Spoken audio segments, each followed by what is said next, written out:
Assalamualaikum warahmatullahi wabarakatuh. Perkenalkan, nama saya Intan Taskia Binuri dari kelas DDGAB dengan NIM 1601223147. Hari ini saya akan menjawab pertanyaan-pertanyaan kuis untuk memenuhi tugas agama Islam.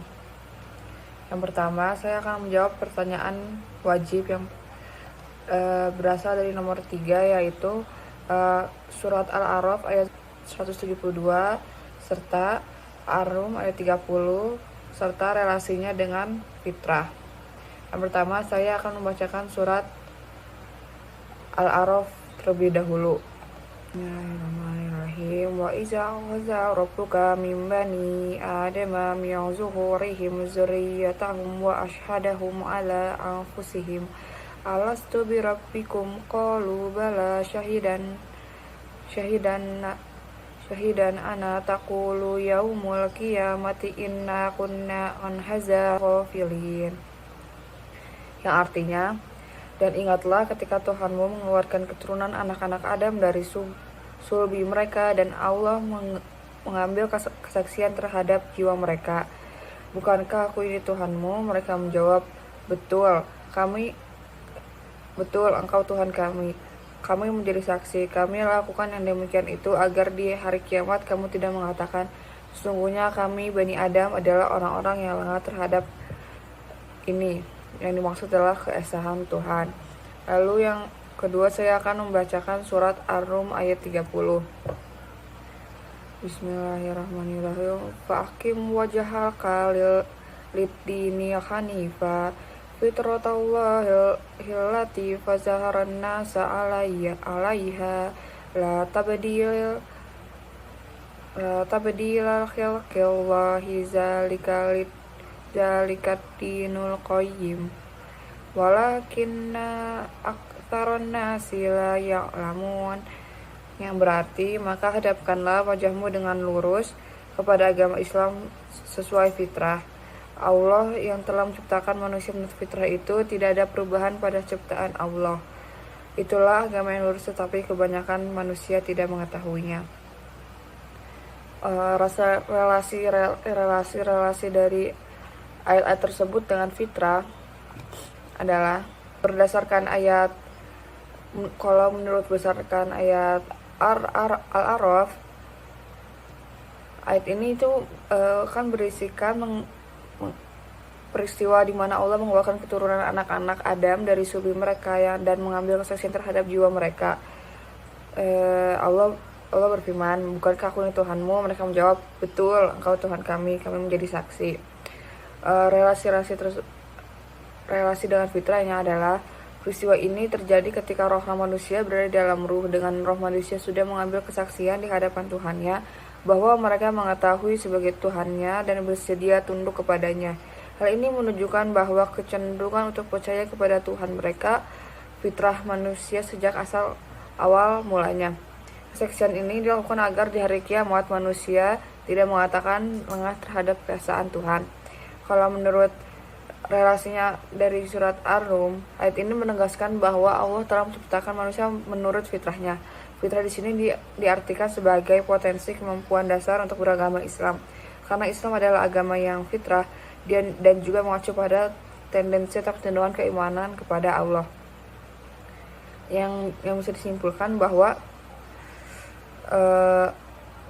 dari Al-A'raf dan Ar-Rum bahwa menjelaskan asal-usul keimanan saat di alam ruh dan keberlanjutan tersebut sebagai sifat bawaan atau potensi dasar yang tidak berubah.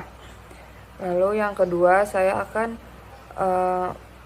menjawab pertanyaan nomor 4, yaitu nomor pilihan.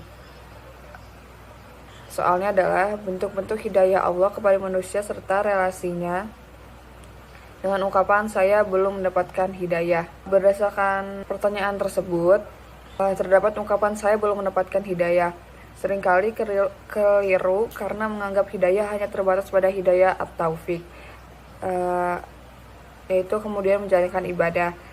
Namun terdapat beberapa bentuk hidayah, yaitu yang pertama ada hidayah al-ilham, yaitu petunjuk naluriah yang diberikan Allah kepada seluruh makhluk, termasuk manusia, untuk bertahan hidup dan berinteraksi. Terus yang kedua ada hidayah al-hawas, petunjuk yang diperoleh melalui panca indera, penglihatan, pendengaran, dan lain-lain, yang memungkinkan manusia mengenal dan berinteraksi dengan dunia fisik. Yang ketiga terdapat hidayah al-akal, petunjuk yang diperoleh melalui akal rasio yang memungkinkan manusia membedakan baik dan buruk, benar dan salah, serta melakukan penalaran yang logis. Yang keempat ada hidayah al-adyan, petunjuk ilahi yang disampaikan melalui nabi dan rasul serta kitab suci, berisi pedoman syariat, ibadah, dan muamalah. Hidayah at-taufik, hidayah yang paling terkenal. Tingkat hidayah tertinggi yaitu petunjuk berupa kekuatan, kemampuan, dan kemudahan dari Allah untuk mengamalkan syariat dan menerima kebenaran. Lalu saya akan melanjutkan dengan memilih soal pilihan kedua, yaitu nomor 5. Sikap seorang muslim terhadap takdir. Terdapat 3 hal yang harus muslim lakukan. Yang pertama, pengakuan dan pembenaran pendalam, mengakui bahwa segala sesuatu yang terjadi di alam semesta merupakan ketentuan dan kehendak mutlak Allah Subhanahu wa taala untuk satu tujuan yang hanya diketahui olehnya. 2. Berusaha dan bertawakal. Manusia wajib berikhtiar, berusaha sekuat tenaga, namun tetap sadar bahwa Allah yang Maha menentukan, karena usaha sehebat apapun tidak bisa memberikan kepastian. Yang ketiga ada sabar dan ridho, senantiasa bersabar dan ridho ketika ditimpa musibah dan bersyukur ketika mendapatkan nikmat. Sikap ini menghasilkan hati yang tentram dan istiqomah dalam ketaatan. Lalu yang terakhir ada soal wajib yang kedua, berada di nomor 8, yaitu realitas sikap dan perhatian kaum muslimin terhadap Al-Quran dan hadis di zaman modern ini. Realitas sikap muslim terhadap Al-Quran dan hadis di zaman modern ini cenderung mengarah kepada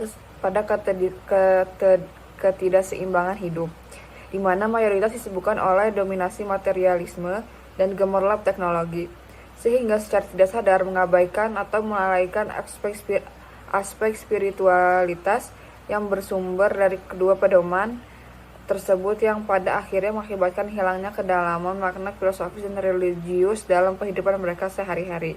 Sekian dari saya. Terima kasih. Wassalamualaikum warahmatullahi wabarakatuh.